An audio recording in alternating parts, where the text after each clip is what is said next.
Assalamualaikum warahmatullahi wabarakatuh. Halo sahabat GTK, kembali lagi bersama saya Farah Munifah Ramdini di podcast GTK Berajah, belajar, menginspirasi dan terarah, edisi spesial Hari Pendidikan Nasional. GTK Berajah menjadi ruang praktik baik dan dari guru dan tenaga kependidikan di seluruh Indonesia, khususnya di Provinsi Nusa Tenggara Barat. Untuk memanfaatkan waktu, langsung saja kita sapa narasumber kita, Bapak Irwan Taufikur Rahman. Halo Bapak, apa Halo, kabar? kabar baik, terima kasih. Alhamdulillah. Boleh Bapak perkenalkan diri dulu? Baik, saya Irwan Taufikur Rahman dari SD Negeri 5 Cakranegara. Kalau sehari-hari itu aktif ngajar di sekolah, tapi di luar itu juga sebagai fasilitator untuk pembelajaran mendalam dan aktif juga di Canva Education. Jadi sebagai Canvasador dan sebagai education kreator edukasi. Wah, luar biasa ya Pak. Oke, baik Pak Irwan, langsung saja kita kumpas tuntas tentang pepadu karbon ini. Apa sih yang melatar belakangi pepadu karbon ini hingga lahirnya inovasi yang Bapak buat?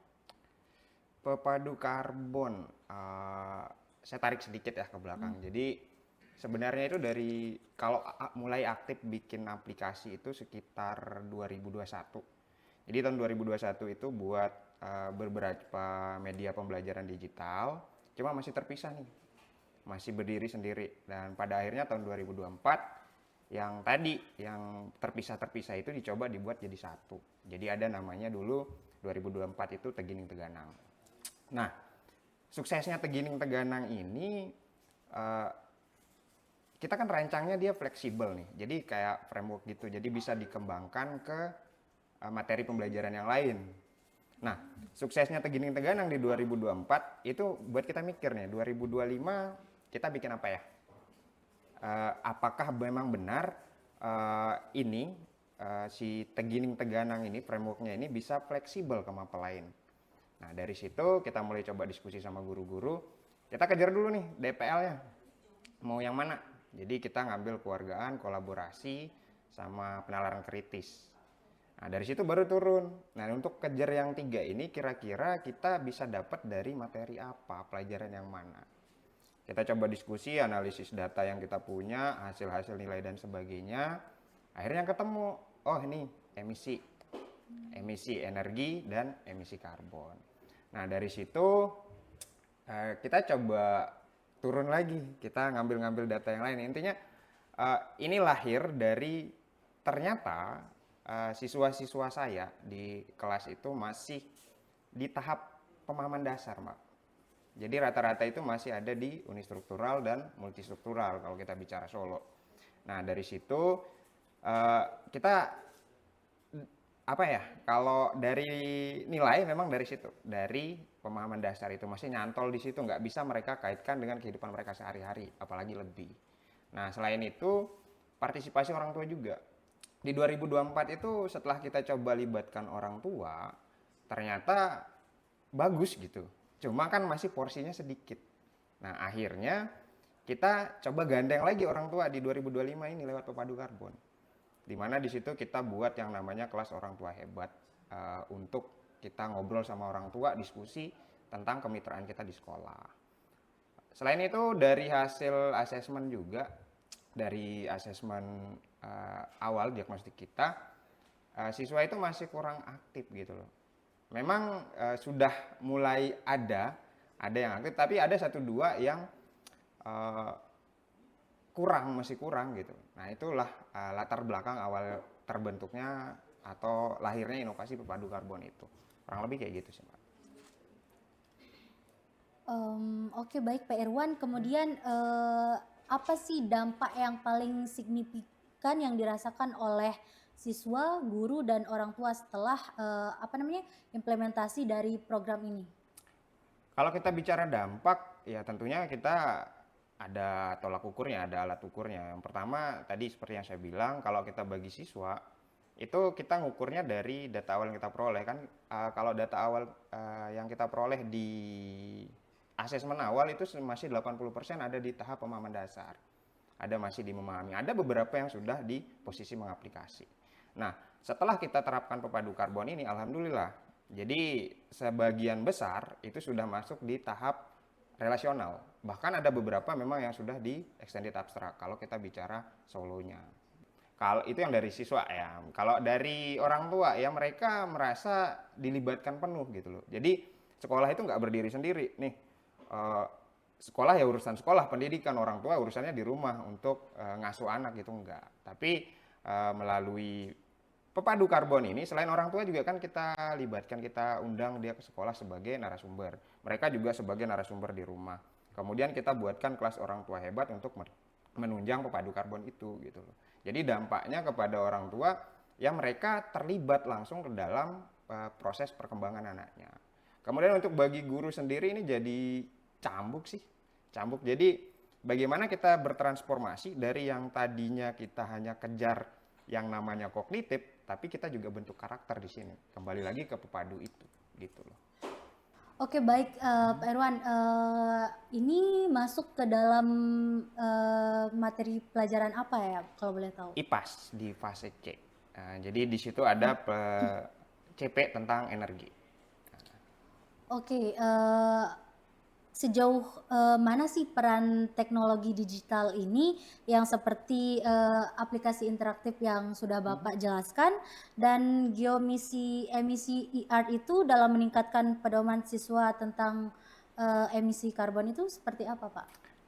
Kalau kita berbicara teknologi digital, perannya itu ya kembali lagi sih tergantung dari sekolahnya seperti apa. Apakah sekolah ini memang punya fasilitas untuk ini semua atau seperti apa. Nah, kembali lagi kalau ke sekolah saya kebetulan fasilitasnya memang lengkap. Anak-anak ini udah punya gadget sendiri masing-masing. Nah, sejauh mana dia berdampak? Kita balik aja gini, Mbak. Di pepadu karbon itu ada banyak teknis teknologi yang masuk di situ gitu loh. Yang pertama dari asesmen. Kalau sebelumnya kita kan asesmennya itu masih ya asesmen ya udah asesmen terdapat seperti ini gitu loh. Tapi kalau di teknologi yang diterapkan di pepadu karbon ini, jadi nanti siswa itu login, saya jelasin sedikit ya alurnya seperti apa penggunaannya. Jadi siswa itu login, dia akan dicek data si anak ini apakah dia pernah buka atau belum. Pertama kali buka dia akan kalau memang datanya belum ada di database kita, maka si anak ini akan melakukan asesmen awal. Dia akan dipetakan langsung level solonya ada di mana. Nah, ini datanya masuk, kemudian itu akan mengunci games yang ada di situ. Misalnya si anak nih, dia asesmen awalnya ternyata, oh si anak ini masih berada di tahap multistruktural. Berarti gamenya hanya terbuka sampai level multistruktural. Nah, kita tantangannya di situ nih, kita nantang anak-anak, kita challenge anak-anak di situ. Nah, untuk dia bisa lanjut ke level berikutnya, dia harus selesaiin dong level multistruktural itu. Nah, untuk menyelesaikan itu dia harus gali lagi, baca cerita di materi buku cerita pepadu itu. Nah, jadi di pepadu itu ada buku cerita digital, ada video, kemudian ada game seperti tadi berbasis level. Nah, kenapa seperti itu? Kenapa dikunci levelnya? Karena berkaca dari pengalaman 2024, ketika kita berhasil petakan anak, kemudian kita berikan permainan menggunakan teknologi pakai gadget lah gitu ya, ternyata malah jadi celah bullying, Mbak. Kenapa jadi celah bullying? Karena kita memberikan anak-anak ini tantangan yang kadang terlalu jauh dari level yang mampu dia capai gitu loh. Sekarang si anak ini multistruktural nih, tapi dia dapat soalnya yang extended abstract gitu. Apa yang terjadi? Teman-temannya ngatain, Mbak. Soal gampang kayak gitu dia nggak bisa gitu loh. Jadi peran teknologi di sini tuh vital banget untuk pemetaan ini. Bagaimana teknologi ini bisa memberikan soal yang memang menantang untuk siswa itu, tapi masih bisa dia gapai. Poin menggembirakan dari PM seperti itu. Jadi kita tidak hanya sekedar memberikan si anak-anak ini tantangan, tapi memang tantangan yang achievable gitu. Jadi yang bisa dia capai di situ. Itu untuk satu teknologi untuk asesmennya. Kemudian di situ juga Mbak ada yang namanya tanya AB. Tanya AB ini adalah chat pintar yang akan menjawab pertanyaan siswa. Tapi nggak kayak yang Gemini chat, boleh nyebut merek kan? Oh, apa? Jadi kan biasanya kalau kita nanya, udah to the point, kita tanya emisi itu apa, langsung dijawab, oh emisi adalah bla bla bla. Enggak. Kalau di pepadu karbon ini teknologinya adalah si anak ini bertanya, dia akan digiring nih. Dia akan digiring untuk belajar memahami apa yang dia tanyakan dengan dikaitkan dengan konteks lokal yang ada. Itu respon dari tanya AB. Kemudian kalau geoemisi AR ini eh, si anak ini jadi lebih paham gitu loh. Yang tadinya kan abstrak nih, masalah emisi itu seperti apa. Nah, dengan geoemisi AR ini mereka bisa mensimulasikan, Mbak. Jadi ada dua mode di situ. Yang pertama, dia bisa simulasi di lapangan, dia tentukan titik koordinat seperti mau mulai dari mana, misalnya nih, nih HP nih, geoemisi AR. Saya mau ngantar cabai, Pak. Oh ya, dia scan, dia tentukan titik koordinat, tumbuh cabai di situ. Nah, cabai ini dia mau ngantar ke titik berikutnya. Jadi saya sediakan sepeda di situ dengan label, ada Cidomo, ada mobil, ada motor, ada truk. Si anak pilih mau nganter apa, pilih kendaraannya, di aplikasi juga dipilih kendaraannya, dia nganter nih. Nganter sampai di titik itu nanti perhitungan emisinya akan muncul di situ. Nah, kurang lebih seperti itu. Oke, baik Pak Irwan. Lalu apa sih kaitannya Tegining Teganang ini dari pepadu karbon? Jadi seperti yang saya sampaikan tadi bahwa Tegining Teganang ini bisa jadi sebuah framework gitu, kerangka yang bisa diterapkan di mata pelajaran lain. Nah, di 2025 ini kita uji fleksibilitasnya gitu loh di 2025. Kita lihat, kita ngambil data, ada mana nih materi-materi yang bisa masuk ke sana.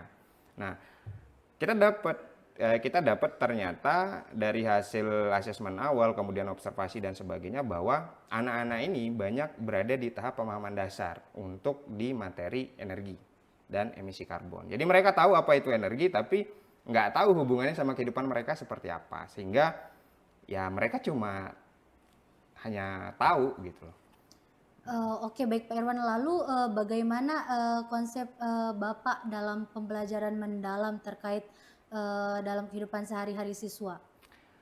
Kalau kita bicara pembelajaran mendalam ya, kan sederhananya itu bagaimana siswa ini tidak hanya sampai di pemahaman dasar saja, tapi mereka bisa memang memahami, memaknai, mengaplikasikan apa yang mereka pelajari, dan belajarnya itu pun dengan gembira gitu kan.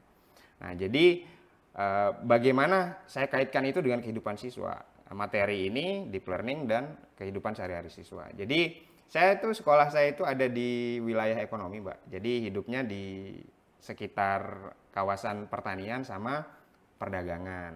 Nah, di situ tiap hari itu anak-anak itu bisa lihat yang lewat itu ada yang namanya Cidomo, ada namanya mobil, truk, motor, dan sebagainya. Nah, itu yang saya tarik, saya coba masukkan ke dalam pembelajaran. Kalau kita berbicara tentang bagaimana deep learning atau mengaitkan pembelajaran ini dengan kehidupan yang dekat dengan siswa. Oke, baik Pak Irwan, luar biasa sekali ya. Kemudian sejauh mana sih peran teknologi digital seperti aplikasi yang sudah diterapkan? Kalau berbicara teknologi digital ya kembali lagi tergantung secara prasekolah tentunya, sama ya kondisi anak-anaknya seperti apa di rumah. Nah, untuk saya sendiri di tempat saya itu fasilitasnya alhamdulillah sudah lengkap, anak-anak juga sudah punya gadget sendiri, tapi nggak yang bawa tiap hari gitu loh. Waktu kita mau pakai tes media pembelajaran aja atau menggunakan media pembelajaran. Jadi teknologi di sini membantu saya untuk memetakan kompetensi awal siswa. Jadi secara otomatis siswa itu ketika buka aplikasi yang namanya Pepadu Karbon ini, mereka akan dicek apakah mereka sudah asesmen awal atau belum. Kalau belum, mereka akan disajikan asesmen awal untuk menentukan level mereka ada di mana, sesuai dengan taksonomi Solo. Kalau yang sebelumnya kan masih pakai Bloom, dan yang di Pepadu ini sudah pakai Solo. Nah, setelah tahu, itu secara otomatis mengunci soal atau games yang bisa dikerjakan oleh siswa. Nah, ini bantu banget. Kenapa bantu banget? Karena kalau sebelumnya itu kan kita asal ngasih game aja nih, asal ngasih tantangan ke siswa. Ternyata setelah kita analisa kembali, ketika mereka mendapatkan tantangan yang jauh dari apa yang mereka bisa selesaikan, itu malah menggembirakannya gagal muncul, Mbak. Jadi disitulah peran teknologi di sini mengatur secara otomatis games atau soal seperti apa yang siswa itu akan peroleh sesuai dengan level kemampuannya dia. Kemudian di situ juga ada tanya AB, ada chat pintar yang bisa dampingi siswa untuk belajar juga. Jadi kita nggak mau tutup mata nih bahwa ada teknologi yang namanya AI. Jadi kita kenalkan ke anak tapi dengan cara yang lebih sederhana gitu loh, lebih halus yang tidak membuat mereka mengalami ilusi pembelajaran. Caranya seperti apa? Kalau yang konvensional kan dia nanya, dia langsung jawab. Nah, tanya A, dia langsung jawab A.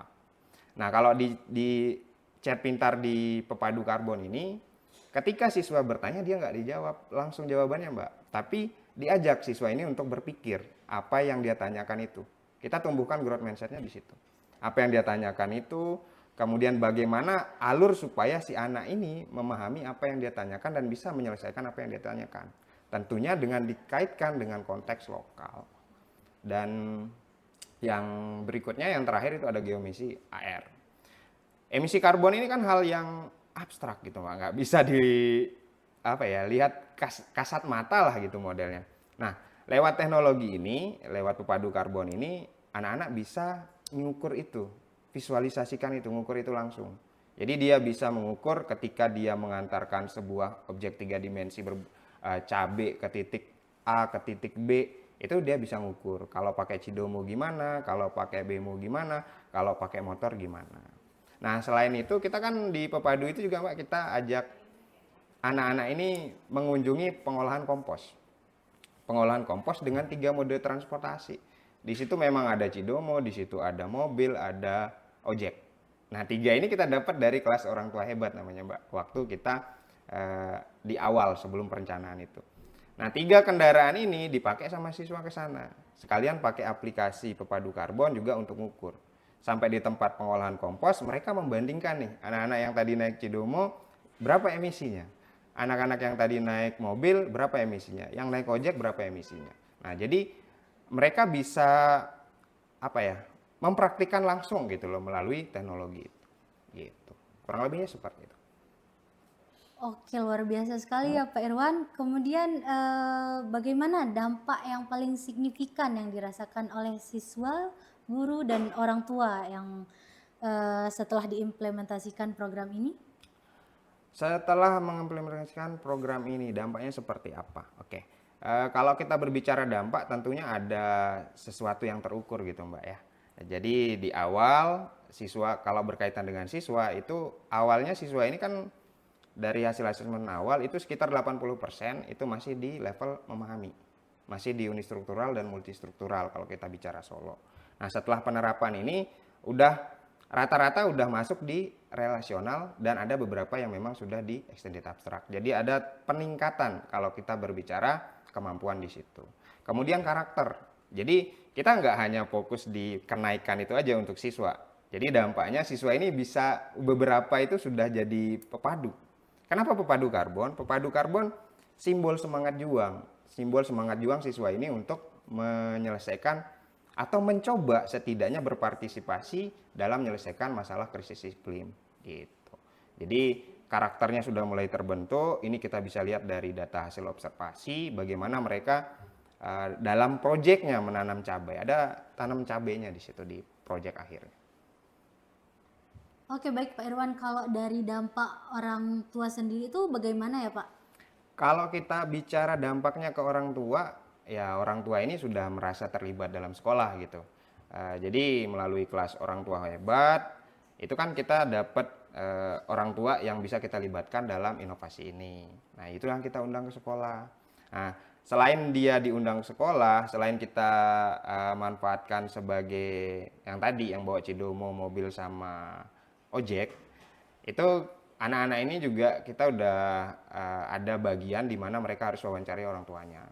Nah, kita juga sudah permaklumkan ke orang tua bahwa nanti kegiatannya akan seperti ini yang bisa kita kerjasama dan sebagainya. Akhirnya ya kembali lagi kalau kita bicara dampak ke orang tua ini menjadi terlibat aktif di dalam ekosistem pembelajaran itu, gitu loh. Jadi mereka merasa dilibatkan tidak hanya dilibatkan datang rapat, udah saya berkontribusi kepada sekolah gitu. Enggak. Tapi mereka memang benar-benar terlibat dalam pembelajaran murid-murid gitu. Oke, setelah diimplementasi program ini, apakah ada terjadi pro dan kontra antara orang tua dan guru? Kemudian Bapak nih sebagai guru, bagaimana sih cara paling signifikan yang dirasakan? Kalau kita bicara pro dan kontra, ya kalau dari sisi orang tua sendiri ya nggak ada. Saya waktu kita di kelas orang tua hebat itu semuanya mendukung kok. Cuma memang ada yang sempat, ada yang belum sempat nunggu waktu yang lain gitu. Nah kalau dari guru sendiri, ya kalau secara verbal nggak ada sih. Saya yakin teman-teman saya di SD 5 itu punya visi yang sama gitu ya, visi di sekolah. Dan kalau kita bicara dampaknya ke guru ya memang kalau secara lebih luas mungkin akan ada pro kontra. Kenapa? Karena kan dampak dari Pepadu ini sendiri adalah cambuk gitu loh. Cambuk untuk mentransformasi pembelajaran yang tadinya sorry itu saya mungkin ada yang masih konvensional sekarang harus lebih aktif lagi menjadi fasilitator untuk pembelajaran di kelasnya. Oke, baik Pak Irwan. Kemudian apa sih harapan atau rencana pengembangan ke depan untuk inovasi pepadu karbon ini agar bisa diterapkan lebih luas ke sekolah lain? Rencana ke depan ya, jadi ada beberapa memang. Jadi kan ini Pepadu Karbon ini alhamdulillah sudah pernah saya presentasikan langsung ke Pak Menteri Pendidikan dan jajarannya di gedung kementerian. Dan ada 150 sekolah kurang lebih dari jenjang SD sampai SMA di Jakarta waktu itu. Sekolah-sekolah masih sekolah-sekolah di Jakarta. Itu sudah kita coba diseminasikan dan ada memang beberapa masukan yang kita terima gitu loh. Nah, harapannya ke depan ini Pepadu Karbon ini tidak hanya sebatas apa istilahnya ya, pembelajaran yang memanfaatkan teknologi aja, tapi saya mau bagaimana kerangka Pepadu Karbon ini juga bisa diterapkan dengan segala kondisi untuk rekan-rekan kita sekolah-sekolah yang ada di mungkin yang belum terjamah oleh internet dan sebagainya, bagaimana Pepadu ini tetap bisa digunakan di situ. Gitu sih rencananya ke depan. Oh, oke. Kalau kita rangkum nih Pak Irwan dari obrolan kita hari ini, kita jadi paham kalau pendidikan itu nggak cuma soal teori, kemudian tetapi juga ada pengalaman dan aksi nyata. Ya, jadi goalsnya itu kita tidak ingin mencetak siswa atau murid yang hanya paham teori, tapi juga yang kritis dan peduli terhadap lingkungan. Itu sih maksud dari Pepadu Karbon. Oke, baik Pak Irwan. Berarti lewat pepadu karbon ini pembelajaran jadi lebih hidup karena adanya teknologi, kearifan lokal dan juga keterlibatan langsung dari siswa sampai orang tua. Oke, baik Pak Irwan, sebelum kita mengakhiri podcast hari ini, boleh Bapak memberikan closing statement untuk sahabat GTK edisi spesial untuk Hari Pendidikan Nasional. Baik, sana ya. Oke. Jadi untuk sobat GTK di seluruh Indonesia, dimanapun saja berada, pada akhirnya bukan tentang seberapa canggih media yang kita buat, tapi seberapa berdampak untuk siswa-siswi kita. Jadi tetap semangat dan berkreasi. Oke, baik, terima kasih Pak Irwan atas closing statement-nya dan kehadirannya. Kesimpulan yang bisa saya ambil dari Pepadu Karbon ini sebagai simbol semangat juang melawan krisis iklim. Semoga melalui podcast ini, edisi spesial Hari Pendidikan Nasional, kita akan selalu bisa berbagi dan menginspirasi, tetap semangat. Dan jadilah terdepan dalam meningkatkan mutu pendidikan di Nusa Tenggara Barat. Sampai jumpa di podcast selanjutnya. Assalamualaikum warahmatullahi wabarakatuh.